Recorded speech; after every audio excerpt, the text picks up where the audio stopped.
This is Optimal Finance Daily, episode 1659, Personal Finance and the Long Game by Honey Smith of GetRichSlowly.org.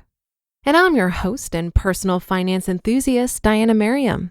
This is the show where I read to you from some of the best personal finance blogs on the planet, sometimes a little too enthusiastically.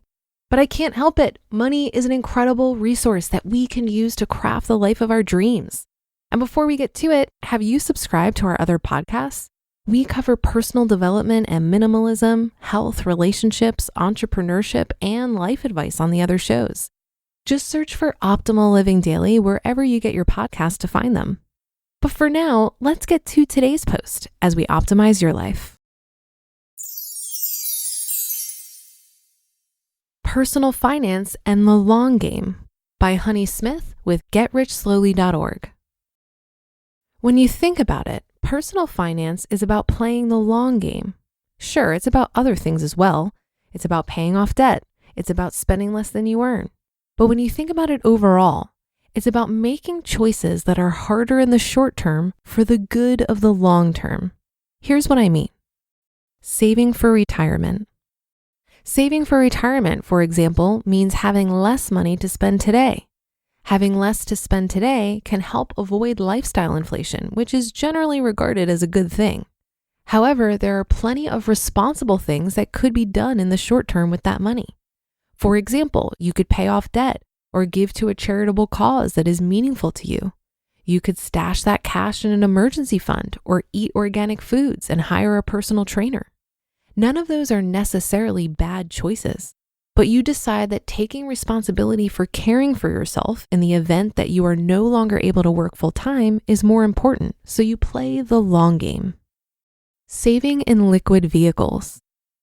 Keeping an emergency fund in a high-yield online savings account or even a few certificates of deposit doesn't provide nearly as good of a return as many other types of investments.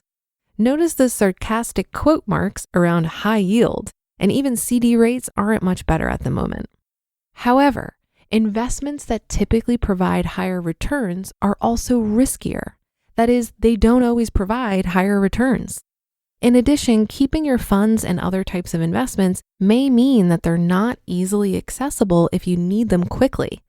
By maintaining a reasonable balance in liquid vehicles, you decide that losing out on some dividends or interest is a smarter choice than paying interest to a credit card company when emergency strikes, so you play the long game. Being insured. Insuring yourself also means having less money to spend today, and sometimes it seems there's no end to the types of insurance we need. I have the following: homeowners insurance, life insurance, disability insurance, short and long-term care insurance, health insurance, dental insurance, vision insurance, and auto insurance. And those are just the ones I can think of off the top of my head. I'm sure there are some I'm missing. In the short term, that is hundreds or thousands of dollars I'm losing each year to the mere possibility that something bad might happen. However, if something were to go wrong, I could lose much more, and that's what I'm protecting myself against. An event like a car crash, even if it isn't my fault, or a catastrophic illness or injury could blow through even the beefiest of emergency funds in a single day. So I pay my insurance premiums and play the long game. Maintaining big ticket items. Think about the type of maintenance you've performed on your car: changing the oil, rotating the tires, and checking their air pressure, changing air filters.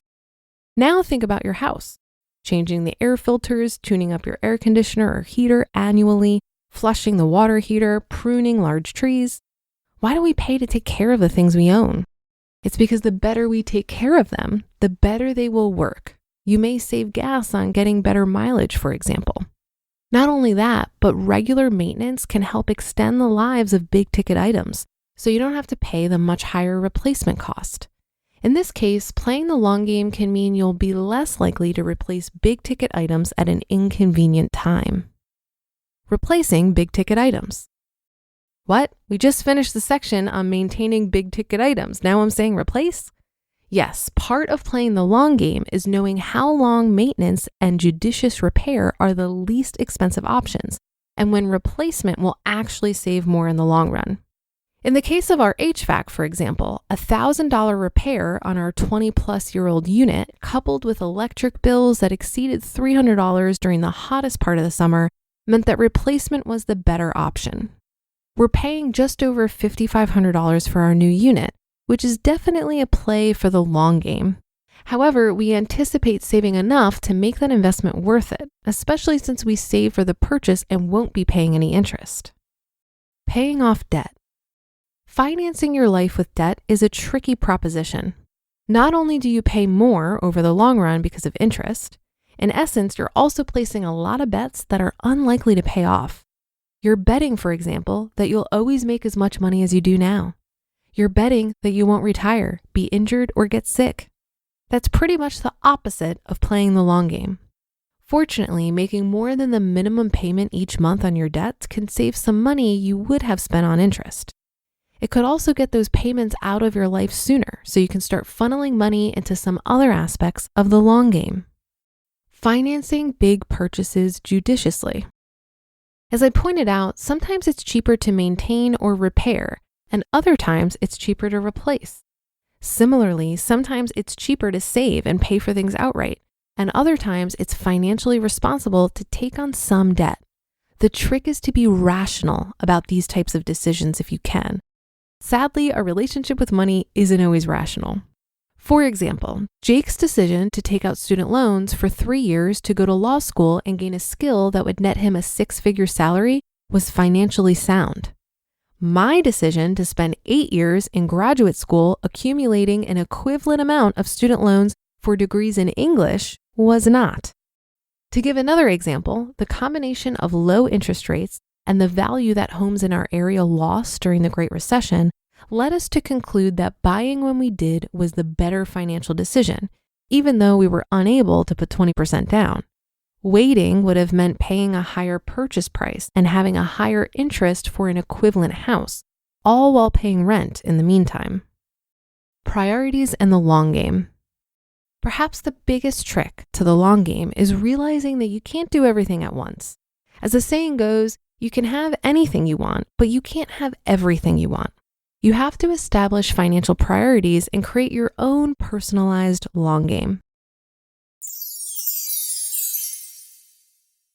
You just listened to the post titled Personal Finance and the Long Game by Honey Smith with GetRichSlowly.org. This article reminded me of an Instagram post I saw the other day from an influencer named Money with Katie. She said, quote, "Wealth building is so cool to me because it's the only thing in life where you can front load all the effort and then reap the rewards indefinitely. It'd be like if having 6-pack abs by 30 meant you'd be guaranteed to have 8-pack abs by 55 with no additional effort." End quote. This to me demonstrates the long game, but in a way that doesn't make the short-term sacrifice feel like such a hard choice. When I think about how I fully funded my retirement vehicles for 4 or 5 years and reached Coast-Fi status, this feels like such an easier thing to do than spending the rest of my working years saving for retirement. I front-loaded the effort at a time when my income was high and it was much easier to save. Now that my income is much lower, it's more tolerable because my need to save is also much lower. So that financial decision has benefited me for the long term and also right now. When it comes to the long game, none of us knows what the future holds. We could be totally rolling in the dough or face a hardship that makes generating an income difficult. That being said, I think the best thing I've done for my long game is learning how to be happy living pretty minimally. By having very low fixed costs and knowing how to entertain myself without spending a lot of money, I feel confident that I can handle whatever life throws at me. And that will do it for today. Have a great day and start to your weekend if you're listening in real time. And I'll be back here over the weekend where your optimal life awaits.